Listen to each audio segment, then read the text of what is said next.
It is crazy that we are a few years into Marvel Studios moving past Avengers Endgame, and we still really don't have a clear vision of what exactly the next Endgame is. And again, I think like Phase 1 and halfway into Phase 2, it's going to take a little bit more time.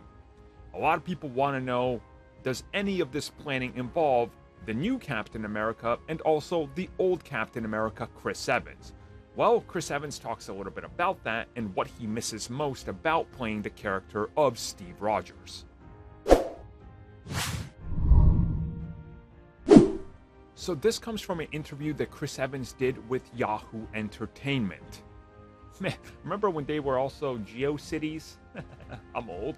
I'm like a fossil at this point. The .com boom, everybody. Look it up, you young folks. Anyways, though, he was talking about what exactly he misses about playing Captain America and the future. And one thing he wanted to talk about was the insane schedule, where he talks about how for close to 10 years, it was you shoot a film for close to a year.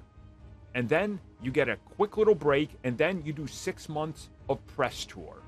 And then you got a few months off, and then it's back to the same thing over and over. Doing that for a decade takes a toll on you.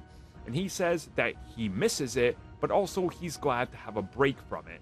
And then he talks about the Captain America aspect and Captain America in the future. And he says, look, I'm glad they have a new Captain America. Anthony Mackie's going to do well, but I miss it and I don't miss it. And he says, I miss everything about Captain America because it was a part of my life for so long that, like he said, a decade of it.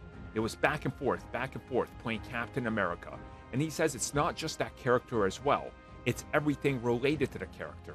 The people he has to work with, the people on the set, sharing that experience. And for him, it's one of those things that he remembers fondly, and he will never, talk down or do anything like that.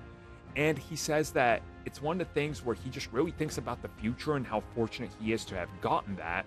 And he does address the whole thing about coming back, and he says, look, it's not exactly something I'm talking about right now, but who knows what the future holds. And again, I think that to me is the thing.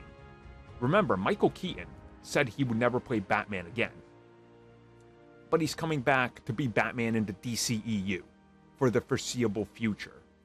From what we know, 4 projects already and multiple more on the way. So Chris Evans could be the same thing. And I think that's really the takeaway here. He misses Cap, but he's glad somebody else has taken a turn. He's glad he doesn't have to do the same thing over and over again for another decade. And if there's an opportunity, we'll see what happens.